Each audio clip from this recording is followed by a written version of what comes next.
When it comes to saving money, banks offer several options. Two of the most common are fixed deposits and recurring deposits. While both are safe and offer guaranteed returns, they serve different purposes. Fixed deposits require a one-time lump sum investment, while recurring deposits let you invest smaller amounts regularly, like every month. Understanding the key differences between them can help you choose the right option for your financial goals. Today we will talk about difference between fixed and recurring deposits. So before we start, make sure to hit the like button and subscribe to my channel. When it comes to secure and low-risk investment options, fixed deposits, FDs, and recurring deposits, RDs, are among the most popular choices, especially in countries like India, where traditional saving instruments are widely trusted. Offered by banks and financial institutions, both FDs and RDs are time deposit schemes that provide guaranteed returns and are generally considered safe as they are not directly affected by market fluctuations. Despite their common goal of helping individuals grow their savings, fixed deposits and recurring deposits differ significantly in structure, purpose, flexibility, and suitability. Understanding these differences can help individuals make informed decisions based on their financial needs and investment preferences. Definition and structure. Fixed deposit, FD, is a financial instrument where an investor deposits a lump sum amount with a bank or financial institution for a fixed tenure at a predetermined interest rate. Once the amount is deposited, it cannot be altered, and the investor receives the principal along with the accrued interest at maturity. FDs are ideal for individuals who have surplus money that they do not need in the short term. Recurring deposit, RD, on the other hand, is a type of deposit account where the investor deposits a fixed amount every month over a predetermined period. This disciplined saving method is particularly beneficial for salaried individuals or those with regular monthly income who want to build savings gradually. Interest is calculated on the cumulative balance and compounded quarterly, similar to FDs. 2. Investment mode, lump sums installments. The fundamental difference between FD and RD lies in the investment pattern. FDs require a one-time lump sum investment at the beginning of the tenure. There is no option to add more money to the same FD account once it has started. If an individual wishes to invest additional funds, they must open a new FD. In contrast, RDs are designed for systematic monthly investments, where the investor deposits a predetermined amount each month. This makes RDs more accessible for those who may not have a large amount of money available at once, but can commit to saving regularly over time. 3. Tenure and flexibility. Both FDs and RDs offer flexible tenure options, but the structure varies. The tenure for FDs typically ranges from 7 days to 10 years, depending on the bank. Investors can choose a short-term FD for quick gains or a long-term FD for better interest rates. RDs also offer tenures generally ranging from 6 months to 10 years, but since they involve monthly contributions, the long-term nature suits individuals with steady incomes. In most cases, the RD tenure is fixed at the time of opening the account, and missing monthly payments may lead to penalties or discontinuation of the RD. 4. Interest rates and returns. Interest rates for both FDs and RDs are generally similar and vary by bank tenure and the amount deposited.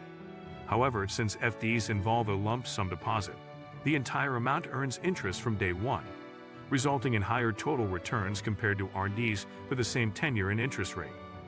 In RDs, interest is calculated on the progressively increasing balance, which means the money deposited later earns interest for a shorter period. Thus, the total interest earned in an RD is generally lower than that of an FD with the same rate and duration. That said, both deposit types benefit from compound interest, typically compounded quarterly. 5. Suitability and use cases. Fixed deposits are ideal for investors with surplus cash looking for a stable investment option without market risks. They are suitable for short to long-term financial goals, such as saving for a vacation, marriage, higher education, or even just wealth preservation. FDs are also favored by conservative investors, senior citizens, and retirees who prioritize capital safety and predictable returns. Recurring deposits, on the other hand, are tailored for individuals who want to build savings over time. They are perfect for first-time investors, students, or those with monthly incomes looking to save gradually for future expenses like buying a gadget, travel, or creating an emergency fund.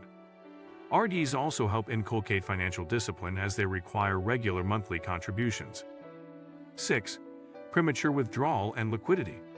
Both FDs and RDs offer the facility for premature withdrawal, but with certain conditions and penalties. In the case of FDs, withdrawing the amount before maturity often leads to a penalty fee and a reduced interest rate for the period the FD was held. Some banks also offer sweep-in FDs or partial withdrawal options to improve liquidity without breaking the entire deposit.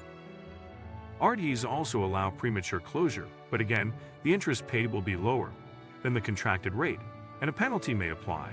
Moreover, missing monthly installments in an RD could affect the maturity amount, and sometimes lead to the account being considered as discontinued, depending on the bank's policies. 7. Tax implications. Interest earned on both FDs and RDs is taxable under the head income from other sources and is subject to income tax as per the investor's applicable tax slab.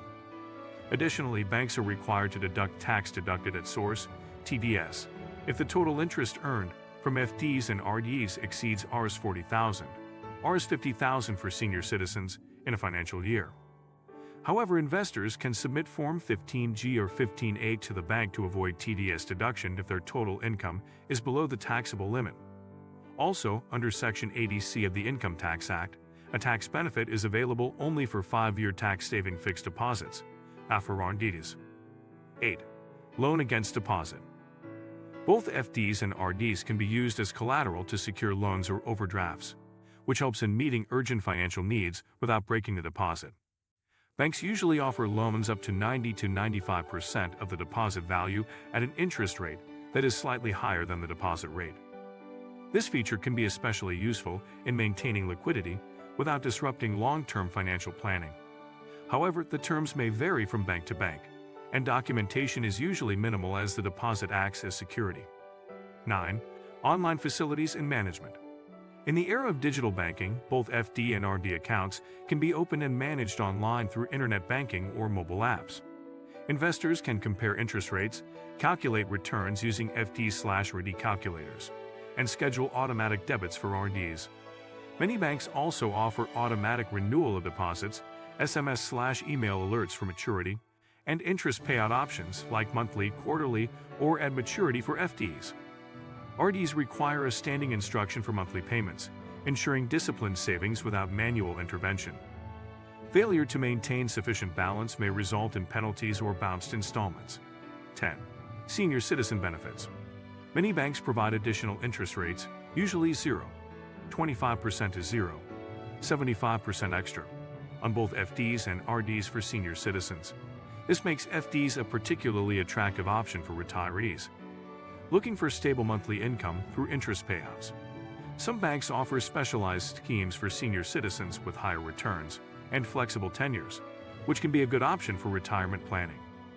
In summary, while both fixed deposits and recurring deposits are excellent tools for low-risk savings with assured returns, they cater to different investor needs. FDs are best suited for those with a lump sum to invest and looking for higher returns over a fixed period, whereas RDs are ideal for individuals who prefer to save small amounts regularly over time. Choosing between the two depends largely on your income pattern, financial goals, risk appetite, and liquidity requirements. If you like this video and would like to see more like it, please give it the thumbs up, leave a comment, and click the button to subscribe.